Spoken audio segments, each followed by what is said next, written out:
Buenos días. Les invito por favor que busquen en sus Biblias, ahí en el profeta menor Oseas, en el capítulo 6. Vamos a leer de los versículos 6 hasta el versículo 11 inclusive.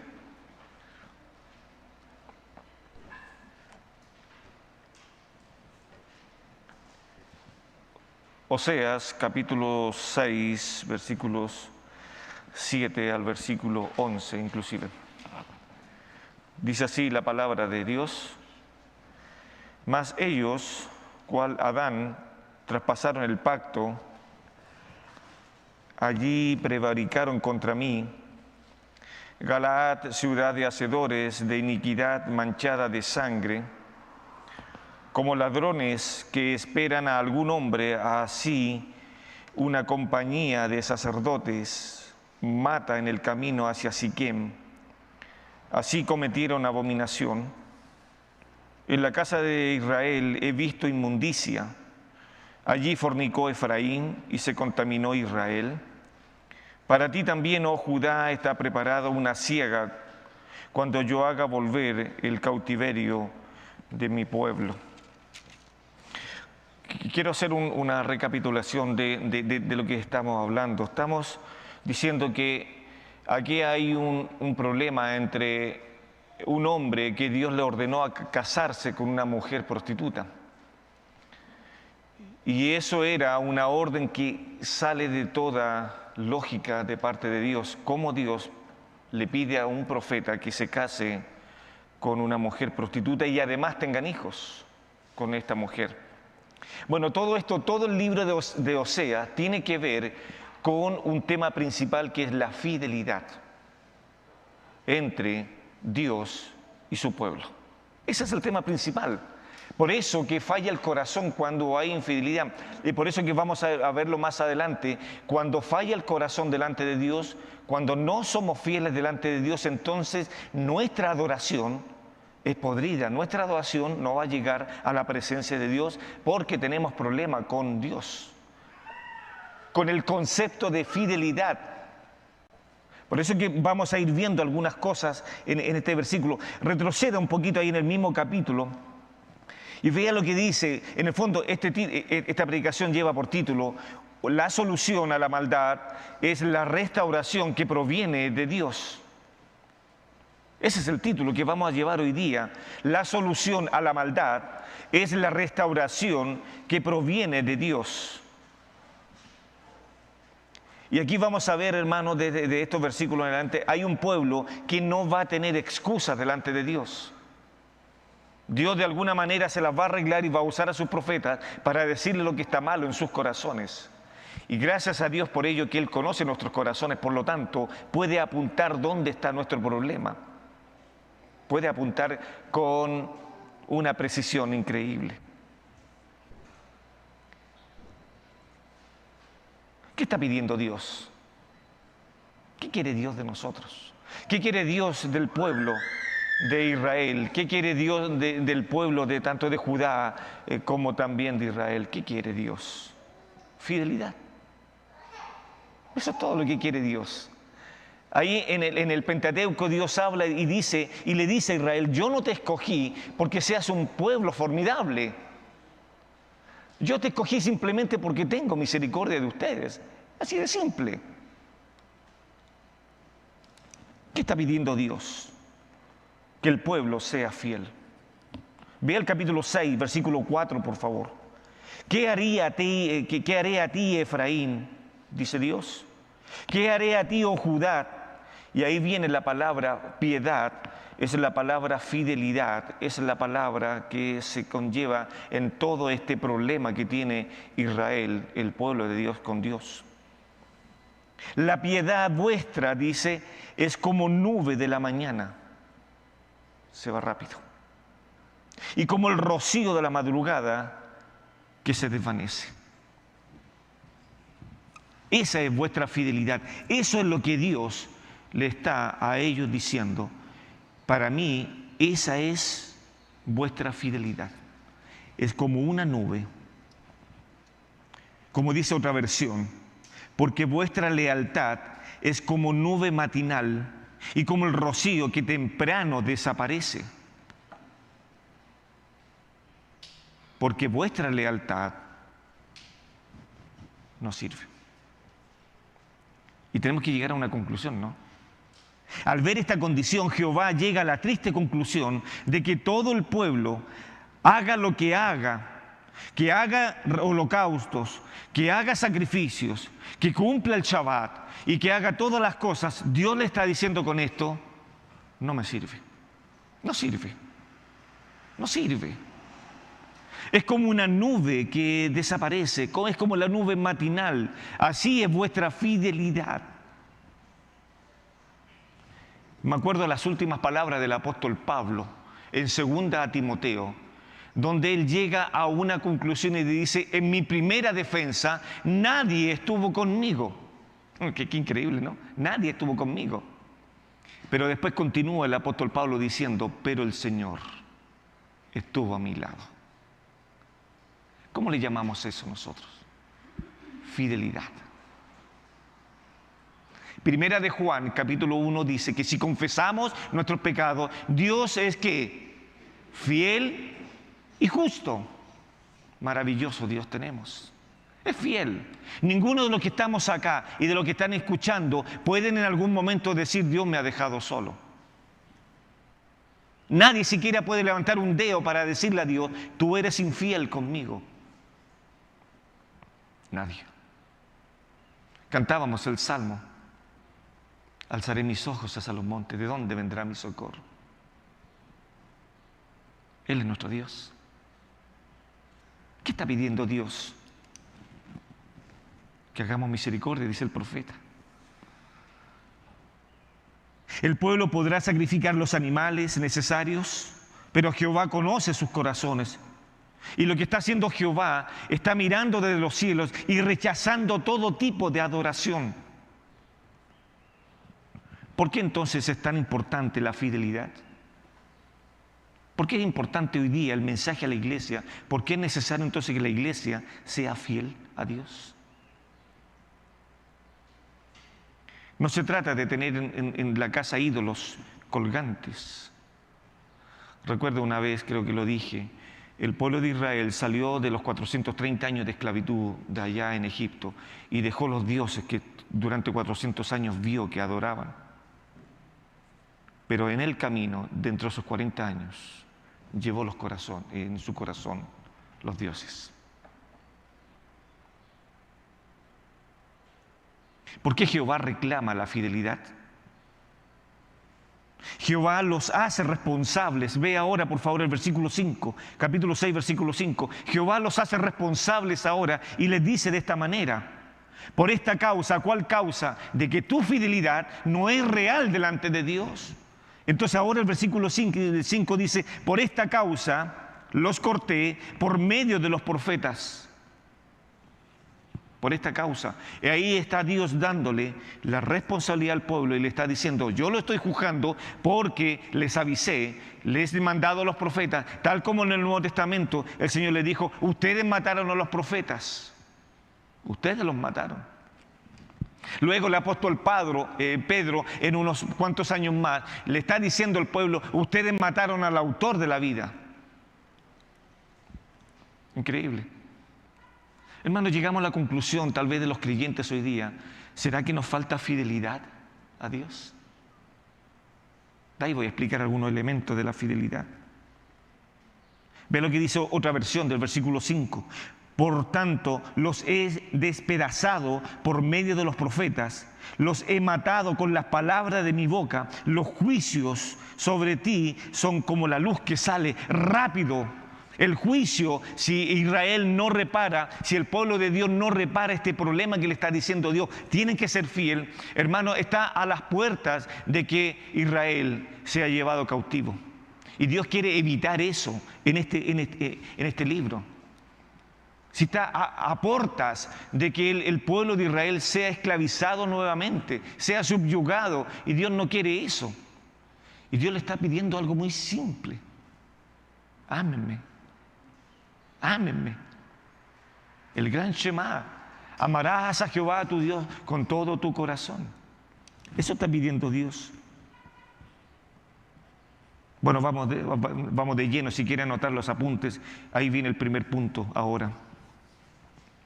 Antes de la adoración debe existir la examinación. Ese es el primer punto que vamos a atacar hoy día. Antes de la adoración debe existir la examinación de nuestros corazones. El pueblo de Dios se estaba presentando delante de Él tal como que Él quería, no como Dios quería. No está en los apuntes, pero ahí ahora me acuerdo, en el segundo libro de Crónicas, por favor vayan ahí.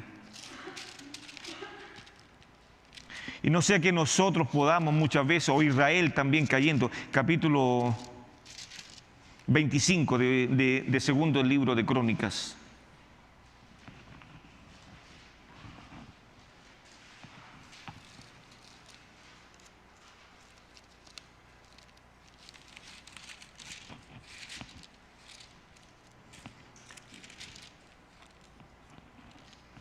Esdras está escribiendo acá y dice lo siguiente: de 25 años era Amasías cuando comenzó a reinar, capítulo 25, versículo 1, ¿no?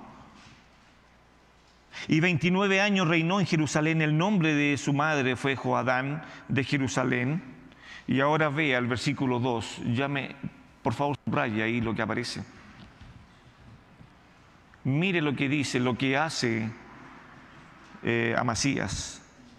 Amasías hizo lo correcto ante los ojos de Jehová, aunque no de perfecto corazón. ¿Le llama la atención eso? Israel estaba haciendo exactamente lo mismo, lo que dice aquí en Crónicas. Estaba respetando el Shabbat, estaba respetando las leyes, pero su corazón, como dice Isaías, que sus labios estaban proclamando algo, mas su corazón estaba lejos de Dios. Y eso es grave para la iglesia. Pablo le dice a los corintios que aquellas cosas que sucedieron, la adoración, la idolatría, la mentira y tantas otras cosas que el pueblo cometió, dice que estas cosas a nosotros nos sirven ahora de ejemplo para que no caigamos en eso. Nos sirven de ejemplo. El castigo de Dios es severo delante de los hombres y Dios no va a dejar pasar por alto lo que está haciendo el pueblo de Dios. Hizo Amasías lo que corresponde a cualquier creyente. Levanto mis manos, canto, ofrendo, diezmo y hago lo que hace cualquier cristiano, pero no de perfecto corazón. Y eso es triste. Antes de la adoración debe existir la examinación. Antes de participar de la cena del Señor, Pablo nos instruye y dice que debemos de examinarnos a nosotros mismos. Y si nosotros mismos nos examinamos o nos juzgamos, entonces nadie nos va a poder decir tú eres indigno. Pero ese juicio lo hacemos nosotros. El pueblo no se estaba examinando.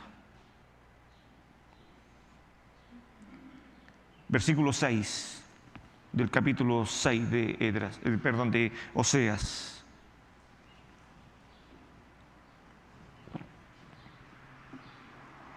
Vea a la conclusión que llega Dios. Porque estoy leyendo la versión de la América por si acaso, porque más me deleito en la lealtad que en el sacrificio. ¿Cómo está diciendo eso Dios? Si Dios instituyó los sacrificios, los holocaustos, porque era un medio de poder para que el pueblo pudiera tener comunión con Dios. Y Dios dijo, me deleito más, así como lo dijo Samuel, me deleito más en la lealtad, en la fidelidad que en los sacrificios. Hermanos, antes de adorar, la iglesia antes de adorar, antes de hacer cualquier palabra delante de Dios, deberemos de examinar nuestro corazón. Y pedirle a Dios con valentía, así como lo dijo el salmista, examíname, oh Dios, examíname, pésame. Y si hay algo malo en mi corazón, como decía también David, lávame más y más de mi maldad. ¿Estamos siendo fieles? ¿El pueblo está siendo fiel a Dios? Aparentemente no, porque eso es lo que está diciendo Dios. Porque más me deleito en la lealtad que en el sacrificio, y más en el conocimiento de Dios que en los holocaustos. ¿Dónde estaba colocando el pueblo su mirada? En que tal vez sacrificar era algo cotidiano, y aún más en Malaquías. Recuerda una cosa, Malaquías termina, el pueblo termina, los sacerdotes terminan enemistados con Dios. Dios termina enojados con el pueblo. Porque llegó un momento en que los sacerdotes no le importaba la santidad, no le importaba la adoración. Estaban llevando animales malos delante de Dios, animales cojos, animales con algún defecto, y los presentaban. Por eso Dios terminó enojado con el pueblo. 400 años no les habló proféticamente. No les habló. Igual seguía siendo su pueblo, igual los amaba a Dios, pero no les habló.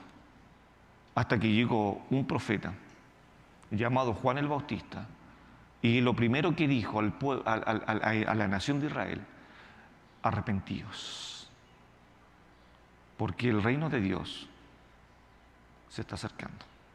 Arrepentíos. No le dijo: yo soy Juan el Bautista, por favor. Arrepentíos, esa era la condición. ¿Por qué arrepentidos? Porque su corazón estaba siendo desleal desde Malaquías hasta cuando nació Juan el Bautista, y seguía siendo desleal al respecto. Jehová está siendo muy claro en lo que desea de su pueblo. Ahora, al revisar el versículo 7, el pueblo no tiene intención de cambiar. No tiene intención de cambiar. Ve lo que dice el versículo 7 ahora. Pero ellos, me gusta ese pero, porque sigue con la tosudez.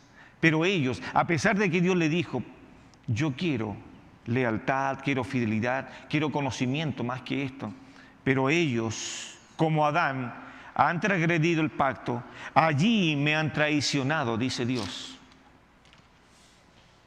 Hay varias cosas, varias versiones que podríamos tratar, o varios comentarios, por qué el profeta se refiere en el versículo 7, más ellos, cual Adán, traspasaron el pacto y allí prevaricaron contra mí. Algunos dicen que puede ser el Adán literal que pecó contra Dios en el Edén.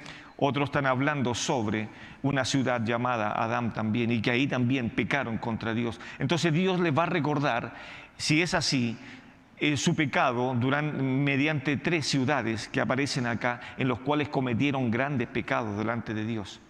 Y Dios se los va a enrostrar al pueblo y decir: ustedes pecaron primero como Adán, pecaron. Y luego después dice que cometieron también pecados ahí en Siquem, y también pecados en Galaad. Citando algunos ejemplos de esa infidelidad, el profeta menciona primero a Galaad, una ciudad de hacedores de iniquidad, manchada de sangre, dice el versículo 7. Galaad, ciudad de hacedores de iniquidad, manchada de sangre. Ahí, si quiere anotarlo, ahí, y esto se puede leer ahí en Segundo de Reyes, ahí en el capítulo 15, versículo 25. Ahí está el pecado que cometió la gente de Galaad, y Dios se acuerda de eso y se los dice a ellos: ustedes están haciendo lo mismo que hicieron vuestros antepasados, lo mismo.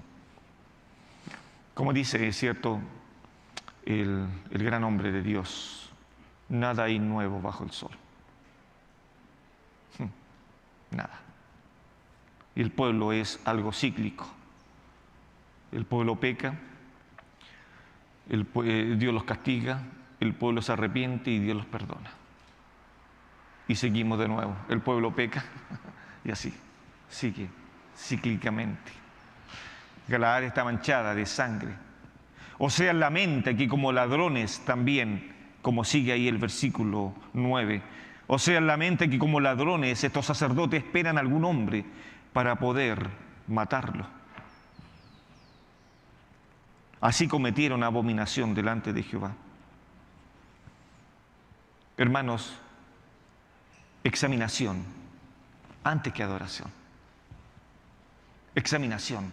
Pruébame, oh Dios, examina mi corazón. Esa era la intención de Jehová al instituir. Eso es lo que quería Jehová, en el fondo, porque aquí es el sacerdocio, esta tropa de sacerdotes que dice que esperaban a la gente en el camino para matarlos. Se supone que eran los líderes de su pueblo. Y lo están llevando a esta condición paupérrima. Y están fallando delante de Dios. Cuando Dios creó el sacerdocio a través de Moisés, lo primero que le dijo Dios a Moisés, que debían vivir en santidad. En la mitra, en la frente de los sacerdotes, había una leyenda que decía: santidad a Jehová a los sacerdotes. Y vea, hermanos, si Dios cuando nos pide amar, que le amemos, no es para hacernos daño. Muy por el contrario, Dios nos pide a nosotros que le amemos porque esto trae beneficios a nuestra vida. Por favor, vaya ahí al libro de Deuteronomio, capítulo 30, versículo 6. Veamos los beneficios de amar a Jehová. Si hay beneficios.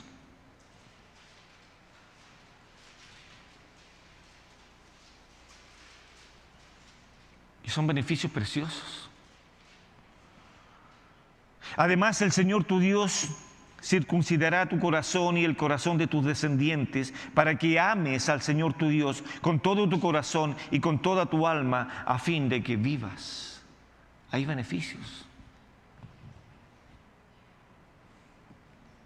Un hombre llegó a decir: aunque Jehová me mate, seguiré creyendo en Él. Aunque Jehová me destroce, seguiré creyendo en Él. Imagínense. Hay beneficios. Y muchos creyentes, o tal vez Israel, pensaba que este mandamiento de amar a Dios era muy difícil. Y se excusaban en eso. Es muy difícil amar a Dios. Y eso es donde estaba confundido el apóstol Pedro, cuando el Señor le pregunta a Pedro: Pedro, ¿me ágape? Y Pedro le estaba diciendo: Señor, te fileo, Señor, te estimo. Pedro, ¿me amas? Pedro, ¿me ágape? Y Pedro volvía a responder: Señor, te estimo. No quería eso Cristo que le dijera a Pedro. Lo que Cristo estaba esperando de Pedro es que usara el mismo verbo. Pedro, ¿me amas? Y Pedro tenía que haberle respondido: Señor, te amo. Pedro, ¿me amas más que tu carro? Pedro, ¿me amas más que tu trabajo? Pedro, ¿me amas más que tu esposa, que tus hijos, que tus posiciones? Pedro, ¿me amas más que eso? Pedro, ¿eres fiel?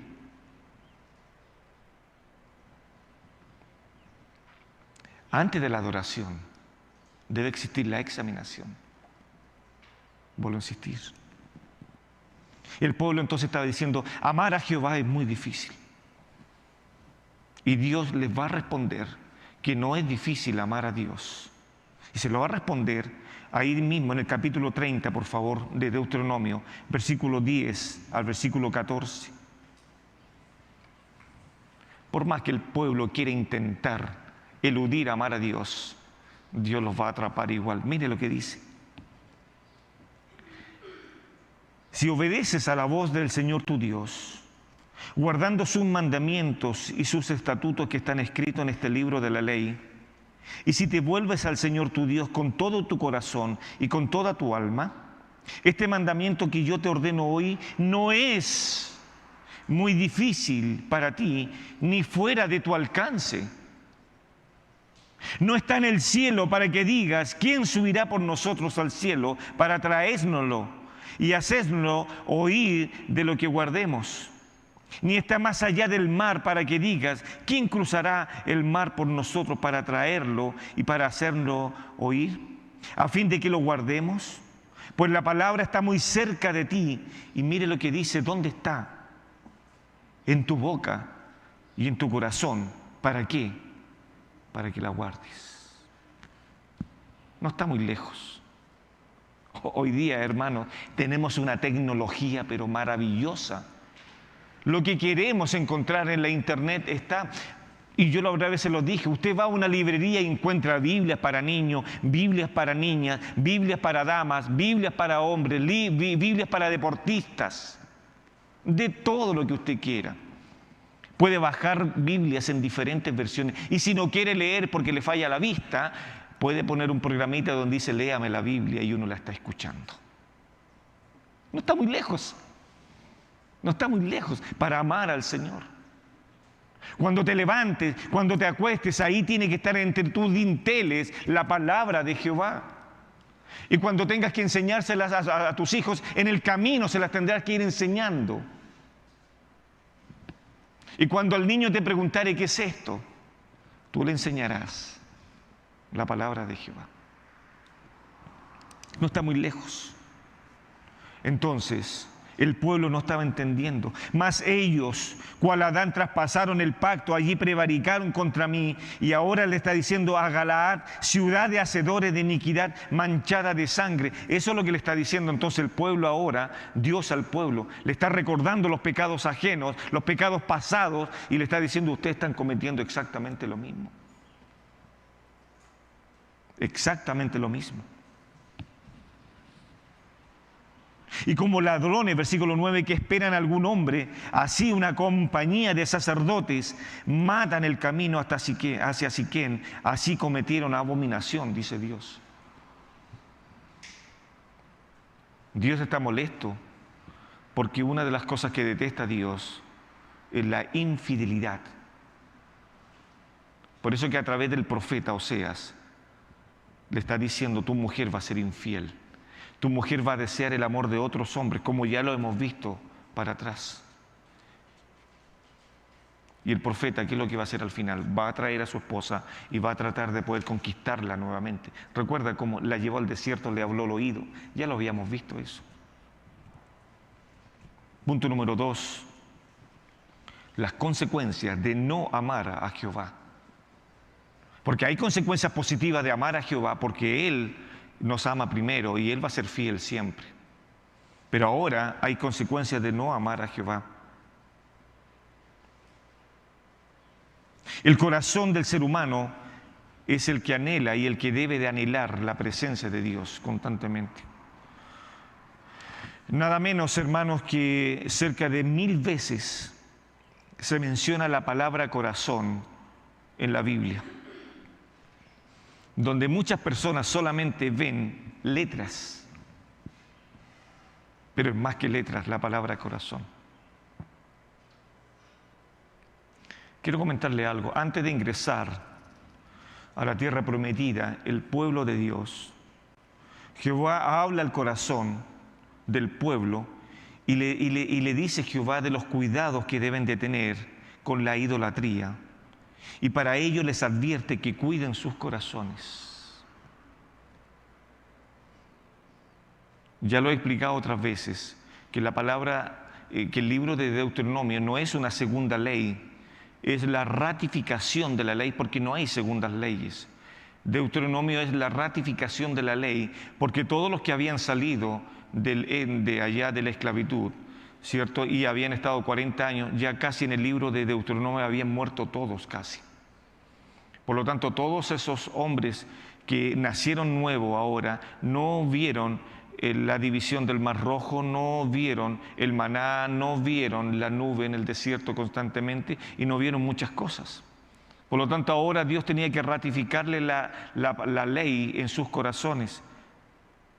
Y antes de ingresar a la tierra prometida, Jehová le habla de estos cuidados que tiene que decirle al pueblo, cuidado porque allá en Canaán hay gente idólatra y que tienen que cuidar su corazón. Entonces ahí hay un peligro. Tengan cuidado con eso. En el libro de Deuteronomio se menciona al menos 43 veces el concepto de corazón. 43 veces en todo el libro. Cuiden su corazón, cuiden su corazón. Cuidado allá, cuiden su corazón. Lo que más Dios les advierte es el corazón. Pero por más que Dios advierta, el hombre siempre pretende salir con las suyas. Siempre pretende salir. Jeremías lo había dicho de una manera excepcional ahí en el capítulo 17. Es malo el corazón del hombre. Está enfermo. Y la única manera de poder reconciliarlo y que se sane es ponerlo a los pies y a la voluntad del Espíritu Santo y a la voluntad de las Escrituras. Salomón, un hombre grande, un hombre sabio, no entendió estas palabras. Por favor, vea lo que pasa con Salomón.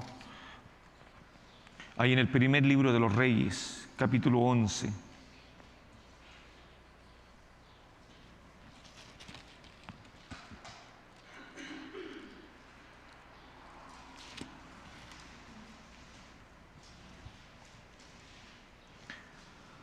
Primer libro de Reyes, capítulo 11, de versículo 1. Vamos a leer hasta el versículo 6, por favor.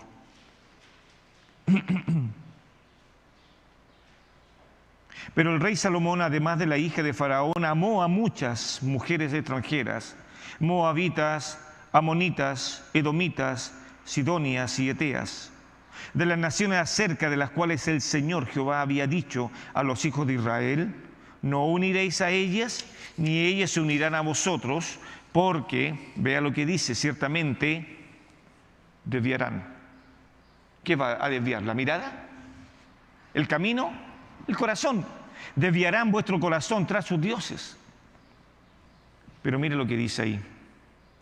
Pero Salomón se apegó, dice ahí. Me gusta esa palabra porque es ese verbo apegar. Es la idea de poder poner un pegamento en medio para que algo no se separe. Y que es la misma palabra que usa Dios para el matrimonio ahí en Génesis. Por lo tanto, el hombre se unirá a su mujer, se va a pegar con un pegamento que nadie pueda zafar. Vea lo que hace Salomón en el versículo 2. Pero Salomón se apegó a ellas con amor. Se desvió el corazón de Salomón. Y tuvo 700 mujeres que eran princesas y 300 concubinas, y sus mujeres nuevamente desviaron su corazón. Desviaron su corazón. Sigo. Pues sucedió que cuando Salomón era ya viejo, sus mujeres desviaron su corazón tras otros dioses, y su corazón no estuvo dedicado por entero al Señor su Dios, como lo había estado el corazón de David su padre. Porque Salomón siguió. Este verbo seguir en el original es el verbo yalak, que significa comportamiento compulsivo.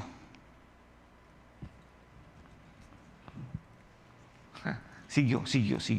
Y Dios le dijo, no lo hagas, y siguió al respecto. Y ya era un hombre viejo.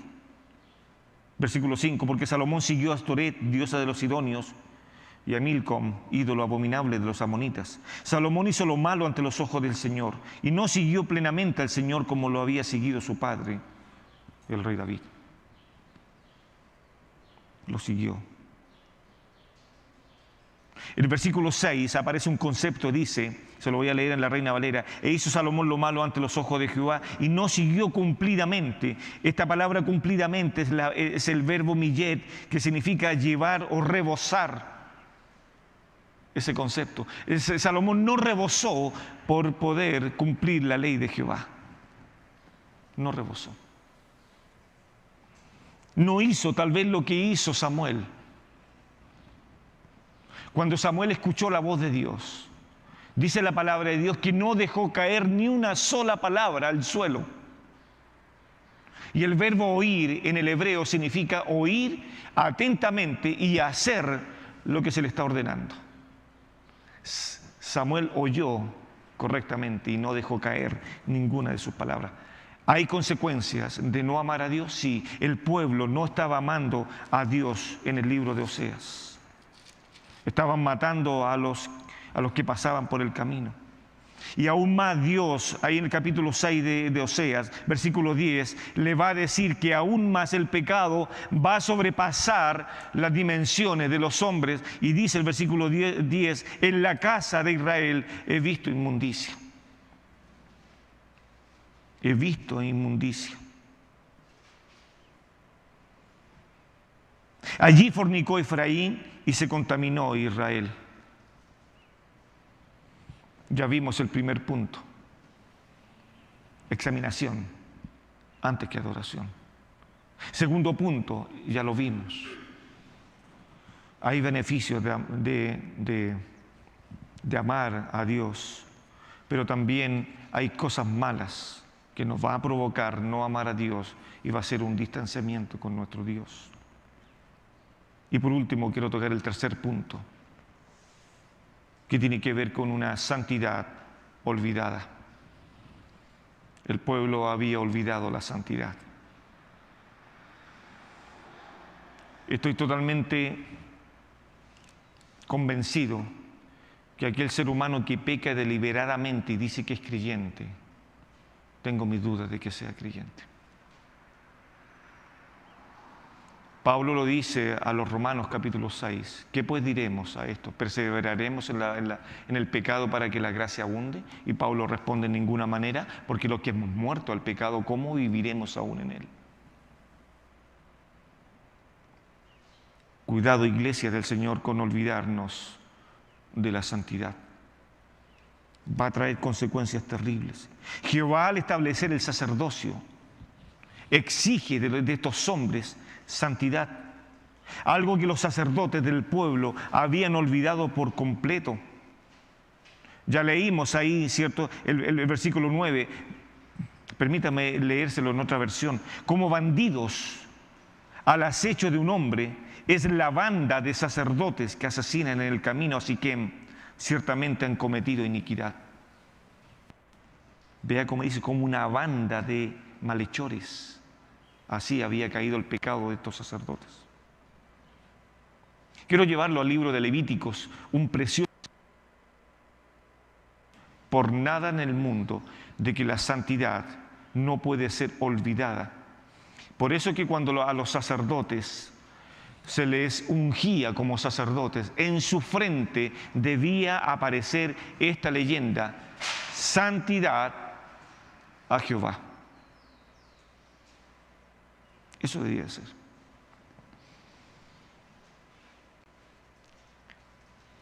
No quiero decirle acaso tenemos visiblemente o invisiblemente en la frente santidad a Jehová, sino que lo que pretendo decir hoy día con este mensaje es que la santidad, hoy día la iglesia no tiene que estar en la frente, tiene que estar en el corazón.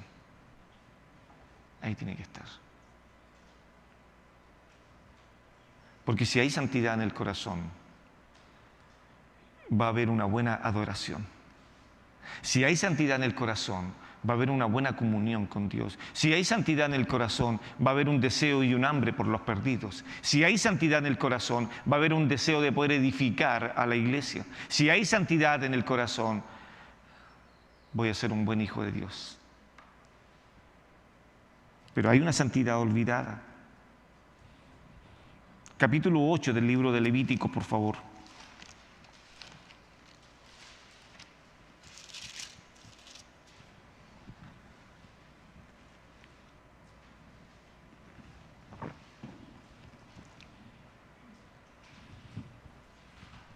Aquí vamos a ver del versículo 1 al versículo 5 el testimonio público. Si quiere anotar un bosquejo ahí, sí. Usted ve ahí, ¿sí? Del versículo 1 al versículo 5 está el testimonio público de cómo se ungía a los sacerdotes en Israel. Habló Jehová a Moisés diciendo: toma a Aarón y a sus hijos con él y las vestiduras, el aceite de la unción, el becerro de la expiación, los 2 carneros y el canastillo de los panes sin levadura. Y reúne toda la congregación a la puerta del tabernáculo de reunión. Y ahora viene el testimonio público. Hizo pues Moisés como Jehová le mandó, y se reunió la congregación a la puerta del tabernáculo de reunión. Y dijo Moisés a la congregación: esto es lo que Jehová ha mandado hacer. Toma Aarón, toma 3 personas, y con las 3 personas, ¿qué es lo que va a hacer Dios? Va al versículo 2 y dice que tiene que tomar el aceite de la unción, tiene que haber un becerro de expiación por ellos mismos, y después tienen que haber 2 carneros, porque tiene que hacer una ofrenda de olor grato, una ofrenda de alabanza a Dios. Pero primero vea lo que hace. Hay un becerro para expiación. Los sacerdotes de estos hombres tenían que tomar este animal y matarlo para primero ellos reconciliarse con Dios y luego oficiar como sacerdotes, porque tenían en su frente santidad a Jehová. Hermano, la pregunta es, ¿cómo hoy día nosotros, lo que dice Hebreos capítulo 5, y capítulo 6, cómo entramos nosotros al lugar santísimo para ofrecer alabanzas, para ofrecer nuestra adoración a Dios?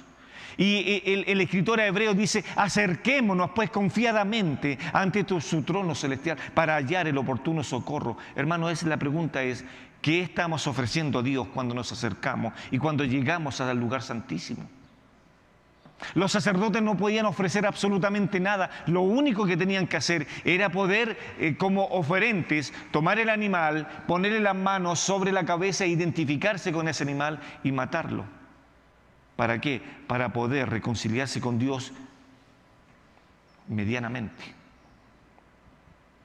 Vea usted eso. Luego habían 3 cosas que se hacían con estos sacerdotes. Versículo 6, eran ungidos con agua, eran lavados. Vean ustedes eso. Entonces Moisés hizo acercarse a Aarón y a sus hijos y los lavó con agua. Qué increíble, ¿no? Y esto tiene conexión con el punto número 2. Examinación antes que adoración. Cuando ellos iban a oficiar, primero tenían que ser lavados con agua. Antes de oficiar debían lavarse. Retroceda un poquito al libro de Éxodo, por favor. Capítulo 30.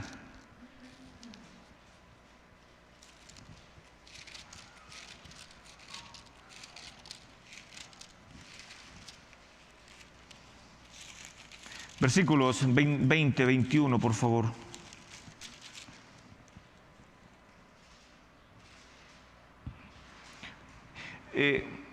Permítame comenzar en el 17 para hacer el contexto, hasta el 21, del 17 al 21. Habló más Jehová a Moisés diciendo, harás también una fuente de bronce con su base de bronce para lavar y la colocarás entre el tabernáculo de reunión y el altar y pondrás en ella agua. Y de ella se lavarán Aarón y sus hijos las manos y los pies. Cuando entren en el tabernáculo de reunión, se lavarán con agua para que no mueran. Y cuando se acercan al altar para ministrar, para quemar la ofrenda encendida para Jehová, se lavarán las manos y los pies para que no mueran y lo tendrán por estatuto perpetuo, él y su descendencia por sus generaciones. Debían lavarse, debían hacerlo. Era una fuente donde se ponía entre el altar y el tabernáculo. Ahí estaba la fuente para que estos hombres pudieran todos los días, apenas tenían que ir a oficiar, lavarse las manos y lavarse los pies. Ahora esta fuente importante tiene una especificación muy, pero muy detallada, y que cuando lo estaba estudiando decía, Señor, ¿cómo hablas a los corazones de nosotros? No era tan solo una fuente de bronce, sino que también tenía una especificación mucho más profunda. Adelántese, por favor, ahí en Éxodo, capítulo 38, por favor.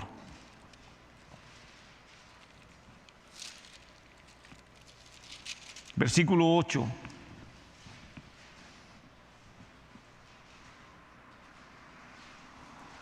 Éxodo, capítulo 38, versículo 8. Ve ahora cómo era esta fuente. Y acá hay un detalle muy hermoso. También hizo la fuente de bronce y su base de bronce de los espejos de las mujeres que velaban a la puerta del tabernáculo de reunión. ¿Sabe lo que hace Moisés? Le dice a todas las mujeres del pueblo, chicas, tráigame todos sus espejos, los vamos a ocupar. ¿Y sabe lo que se hizo?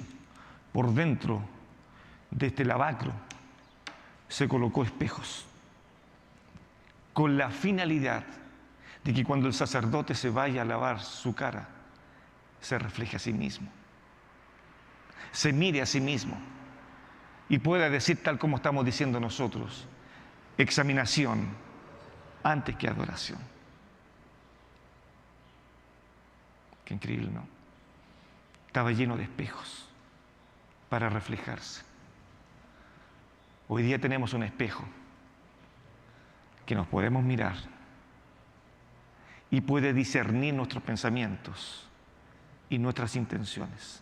Hebreos capítulo 4, versículo 12, que es una daga de doble filo y que penetra hasta lo más profundo, discierne los pensamientos del hombre. Primero eran lavados con agua, lavados completamente. Segundo, eran ungidos con aceite. Vaya nuevamente ahí a Levítico, por favor, capítulo 8. Versículo 10 y versículo 12. Levítico capítulo 8, versículo 10 al 12. Y tomó Moisés el aceite de la unción y ungió el tabernáculo y todas las cosas que estaban en él y las santificó. Y roció de él sobre el altar 7 veces y ungió el altar y todos sus utensilios.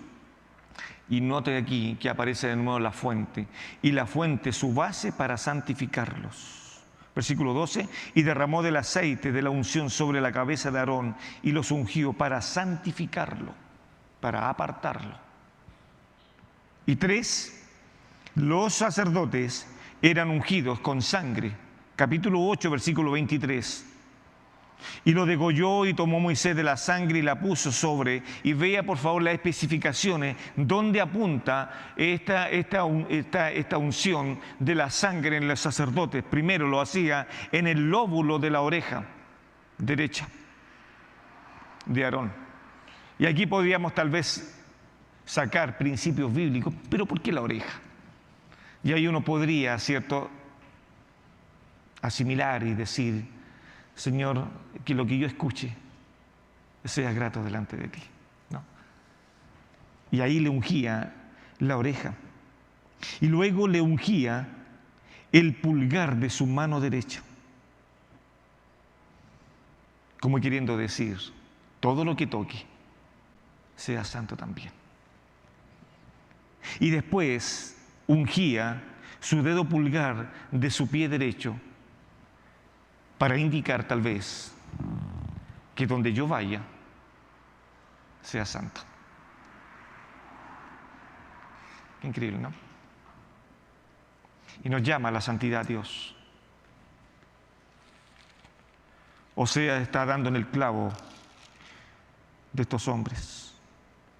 Y le está diciendo en el versículo 10, en la casa de Israel he visto inmundicia. Sus orejas, sus manos, sus pies. He visto inmundicia. Y aún más dice el versículo 11, para ti también, oh Judá, está preparada una siega cuando yo haga volver el cautiverio de mi pueblo. Mi pueblo ha pecado, dice Dios. Mi pueblo ha pecado. Y de alguna manera tengo que hacerlos entrar en razón, pero mi pueblo ha amado otras cosas y no me ha amado a mí, dice Dios. Quiero leerles por último algo.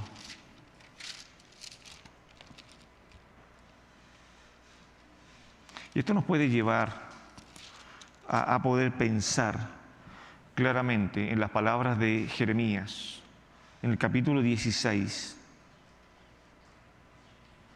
versículo 11. 5 pecados que cometieron el pueblo nuevamente, y el profeta les está diciendo: estos 5 pecados se los estoy enrostrando.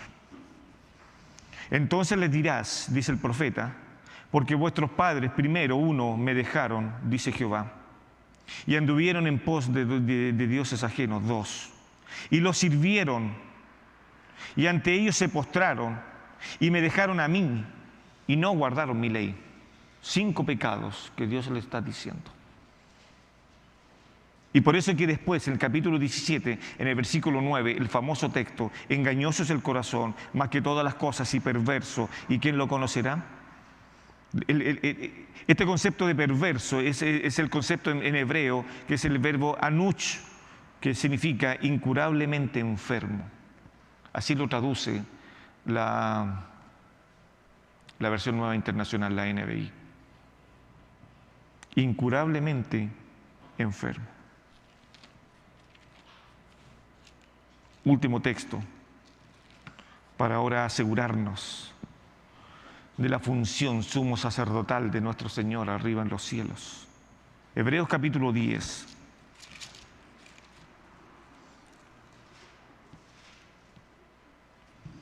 Versículo 10 en adelante, por favor.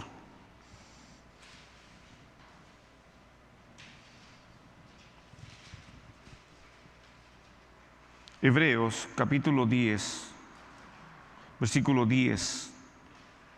En esa voluntad somos santificados mediante la ofrenda del cuerpo de Jesucristo, hecha una vez y para siempre. Y ciertamente todo sacerdote está día tras día ministrando y ofreciendo muchas veces los mismos sacrificios que nunca pueden quitar los pecados. Note eso. Nunca pueden quitar los pecados.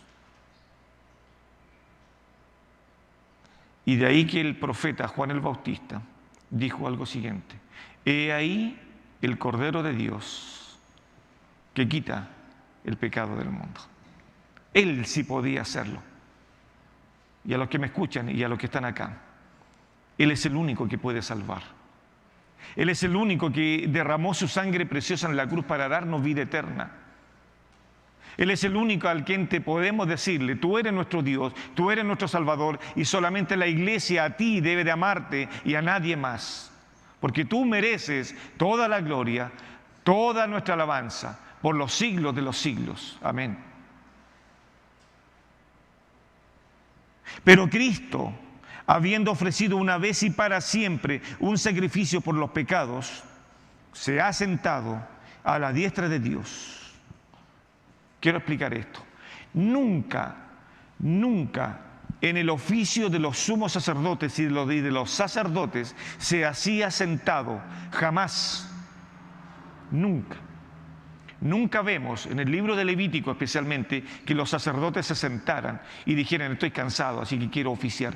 Todos los sacrificios que hacían ellos eran parados. Pero ahora vemos a un sumo sacerdote sentado. Y esto nos da la seguridad que ya está diciendo Cristo: no tengo por qué estar oficiando más. Ya me senté a la diestra de mi Padre, y está diciendo, como lo dijo en la cruz: está pagado, está consumado, Tetel está ahí, está todo pagado. Por lo tanto, ya no hay nada más que agregar a la redención. Seguridad tenemos entonces en nuestro Salvador. Y todo aquel que quiera venir y quiera recibir a Jesús y quiera arrepentirse de sus pecados, el Hijo está esperando. El Hijo está esperando para derramar su sangre preciosa sobre aquellos pecados y limpiarlos y hacerlos blancos y hacerlo un hijo de Dios. Nadie dijo amén, pero yo digo amén. Gracias, Señor. Gracias por esta seguridad que tenemos. Versículo 14, porque con una sola ofrenda hizo perfectos para siempre a los santificados, a nosotros, con una sola ofrenda, que era su cuerpo. Y nos atestigua lo mismo el Espíritu Santo, porque después de haber dicho: este es el pacto que haré con ellos, y etcétera, etcétera, y comienza así. Por eso entonces que el versículo 9, el autor está mandando a una invitación. Así que, hermanos, teniendo libertad para entrar en el lugar santísimo por la sangre de Jesucristo, eso está diciendo el autor ahora, el escritor. Ahora tenemos libertad por la sangre de Jesucristo de ir y ofrendarle a Dios. Pero pregunto, hermanos, ¿somos fieles?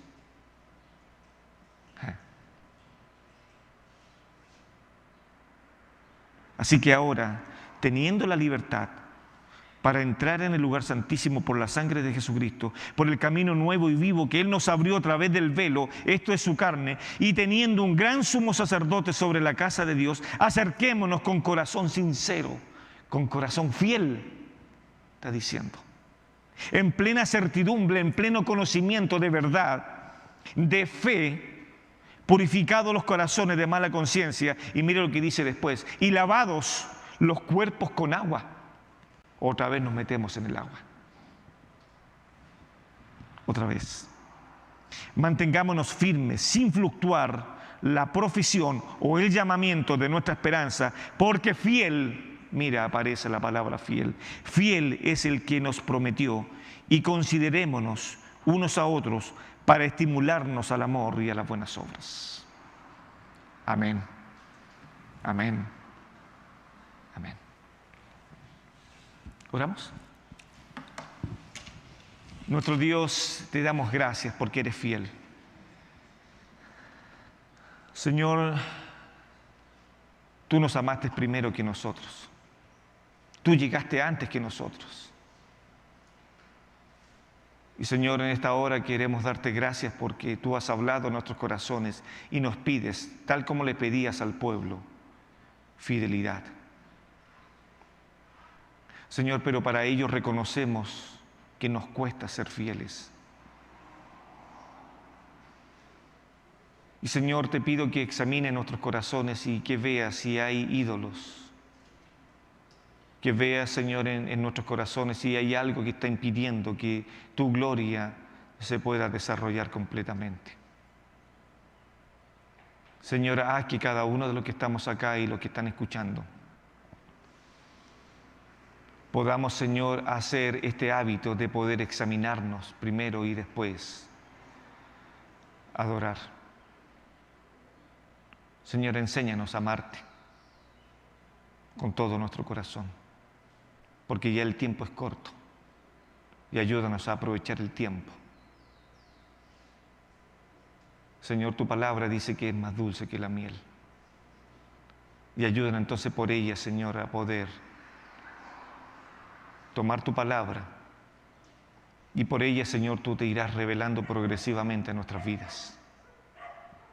Ayúdanos a ser mejores hijos tuyos. Y ayúdanos, Señor, a reflejar el rostro de Cristo en un mundo, Señor, que hoy día está mucho más mal. Y, Señor, necesitamos brillar en un mundo malo. Porque cuando brillemos, entonces seremos perseguidos.